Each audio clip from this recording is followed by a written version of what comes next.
দেখো, এই ফ্রি ফায়ারটা সামান্য একটা গেম হলেও এটা যে অনেক মানুষের জীবন পরিবর্তন করে দিয়েছে, আবার অনেক মানুষের জীবন যে ধ্বংস করে দিয়েছে, এটা আমাদের সকলেরই জানা। তবে সামান্য এই গেমটা যে গোটা একটা পরিবারকে আবার নতুন করে জীবন দান করবে, এটা আসলে সকলের অজানা ছিল।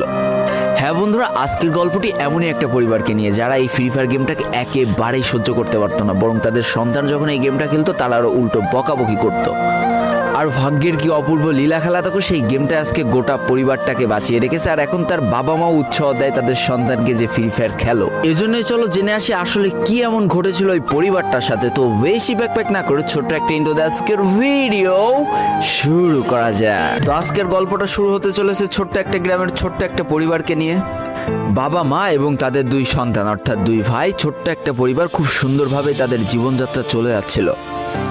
বড় ভাই একটা কোম্পানিতে লেবারের চাকরি করে, বাবা কৃষিকাজ করে, আর তাদের ছোট সন্তান অর্থাৎ ছোট ছেলে কিন্তু ক্লাস 8-এ পড়াশোনা করে।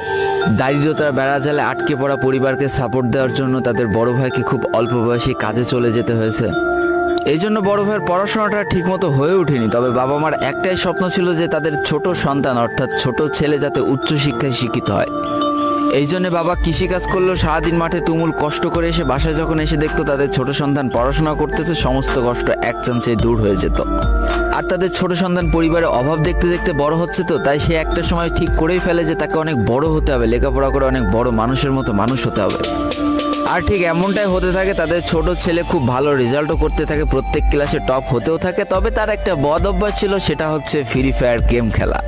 করোনা চলার সময় যখন তার স্কুল বন্ধ হয়ে যায়, তখন তার বাবা এবং বড় ভাইয়ের জমানো কিছু টাকা দিয়ে তাকে একটা ফোন কিনে দেওয়া হয় অনলাইনে ক্লাস করার জন্য। তার ফোনটা ছিল 3 GB র্যামের একটা ফোন। তবে এইখান থেকেই তার ফ্রি ফায়ার গেমের সাথে পরিচয় হওয়া।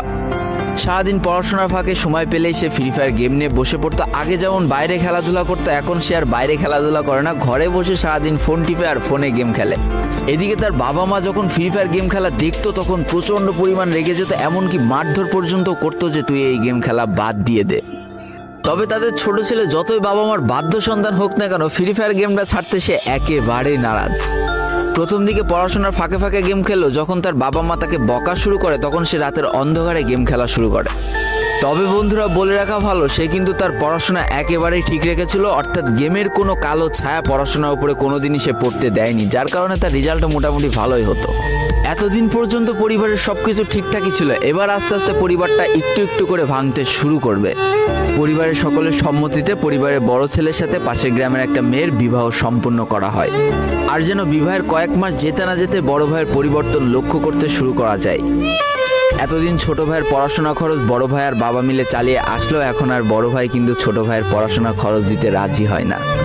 তবে তাতেও খুব একটা ফারাক পড়ে না, কারণ তাদের বাবা এখনো শক্তভাবে তাদের পরিবারটাকে ধরে রেখেছে, অর্থাৎ বাবা কিন্তু কৃষিকাজ করে তাদের পরিবারটা খুব সুন্দরভাবে চালিয়ে নিচ্ছিল। তবে বলে রাখা ভালো, হাতের 5টা আঙুল যেমন এক হয় না, পরিবারের প্রত্যেকটা সন্তানের মন মানসিকতাও কিন্তু এক হয় না। কিছুদিন পর বড় ভাই পুরোপুরি আলাদা হয়ে যায়, তার বউকে নিয়ে নতুন করে সংসার তৈরি করে।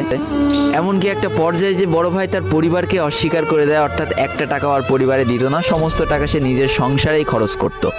4 জনের পরিবারটা ভেঙে যায় এখন 3 জনের পরিবার হয়ে গেল, বাবা মা আর তাদের ছোট সন্তান।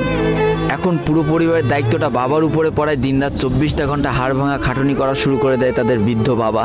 এদিকে তাদের ছোট সন্তান সবটা কাছ থেকে দেখে অনেক কষ্ট পেত, তারপরেও তার করার কিছুই ছিল না, তাকে পড়াশোনাটা চালিয়ে যেতেই হবে, কারণ বাবা মার একমাত্র স্বপ্ন তাকে পড়াশোনা করে মানুষের মতো মানুষ হতে হবে। এদিকে বলে রাখা ভালো, পড়াশোনার পাশাপাশি কিন্তু সে ফ্রি ফায়ার গেমটা অনেক ভালো মতো খেলা শিখে গিয়েছিল। তার 3 GB র্যামের ফোন একটু ল্যাগ দিলেও মোটামুটি ভালোই খেলা যেত স্মুথ গ্রাফিক্সে। এমনকি সে আস্তে আস্তে টুর্নামেন্ট খেলাও শুরু করে। আর এখান থেকে যে টাকায় পেতো, 50 টাকা, 100 টাকা, 200 টাকা যা পেতো, সেই টাকাতে তার পরীক্ষার বই খাতা কিনতো, যাতে তার বাবার একটু কম পরিশ্রম করা লাগে, কম খাটনি করা লাগে। হাই রে, পরিবারের বড় ছেলে পরিবার থেকে আলাদা হয়ে গেল, আর ছোট ছেলে চিন্তা করছে বাবার কিভাবে কষ্ট কম করা লাগবে। এরই মাঝে সে একদিন চিন্তা করে, সে তো টুর্নামেন্টে অনেক ভালো পারফরমেন্স করছে, তাহলে তার একটা ইউটিউব চ্যানেল খোলার দরকার, অন্তত টুর্নামেন্টের ম্যাচগুলো ইউটিউবে ছাড়লো, যদি কপালে ভালো কিছু লেখা থাকে। এমনই একদিন তার একটা টুর্নামেন্ট চলছিল, সে বারান্দায় বসে বসে টুর্নামেন্টটা খেলছিল। আর ঠিক সেই সময় তার বাবা হাড় ভাঙা খাটুনি করে মাঠ থেকে কেবলই বাসায় ঢুকছিল। এমন সময় তার ছেলের পড়াশোনা বাদ দিয়ে গেম খেলা দেখে বাবা প্রচণ্ড পরিমাণ রেগে যায় আর ফোনটা ধরে একটা আছাড় মেরে দেয়, যার কারণে তার ডিসপ্লেটা ফেটে যায়। সেই দিন সে ভাঙা ফোনটা আঁকড়ে ধরে অঝরে কেঁদেছিল, তার সমস্ত স্বপ্ন যেন এক নিমিষেই শেষ হয়ে গিয়েছিল। তারপরে সে স্কুলে যাওয়ার জন্য যে টাকা পেতো সেই টাকাগুলো জমিয়ে জমে একটা সময় তার ফোনের ডিসপ্লেটা ঠিক করে, আর ডিসপ্লে ঠিক করতে 1500 টাকা লেগেছিল, আর সময় লেগেছিল প্রায় 4.5 মাস। আর এই 4.5 মাসে সেই ইউটিউব চ্যানেলের যে জিমেলটা ছিল সেই জিমেলটাও সে ভুলে যায়, অর্থাৎ তার ইউটিউব চ্যানেলটাও নষ্ট হয়ে যায়। কিন্তু পরিবারের ছোট সন্তানরা একটু ঘাটতারা হয়, কোনোভাবে কোনো কিছুতে হার মানতে রাজি হয় না, যেমন আমি। তাই সে আবারও ফ্রি ফায়ার খেলা শুরু করে, আবারও নতুন করে ইউটিউব চ্যানেল খোলা শুরু করে। সব কিছু মোটামুটি ঠিকই চলছিল, পড়াশোনাও সে আগের মতোই চলতেছে, এইদিকে টুর্নামেন্টও চলতেছে, এইদিকে ইউটিউবে আস্তে আস্তে তার সাবস্ক্রাইবারও বাড়া শুরু করে, একটা দুইটা এমন করতে করতে। কিন্তু হঠাৎ করে তাদের পরিবারটা জীবনের সব থেকে বড় একটা ধাক্কা খায়।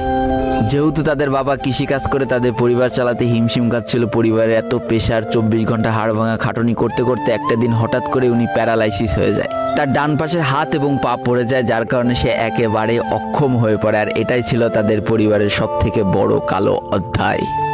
তবে সব থেকে কষ্টের ব্যাপার কি ছিল জানো? পরিবারের এত খারাপ সময়ও তাদের বড় ভাই কিন্তু তাদের পাশে এসে দাঁড়ায় না। এবার শুরু হয় তাদের পরিবারে আসল কষ্ট। না ছোট ছেলের পড়ার টাকা আছে, না বাবার ওষুধ কেনার টাকা আছে, না তাদের 3 বেলা ঠিক মতো খাবার টাকা আছে।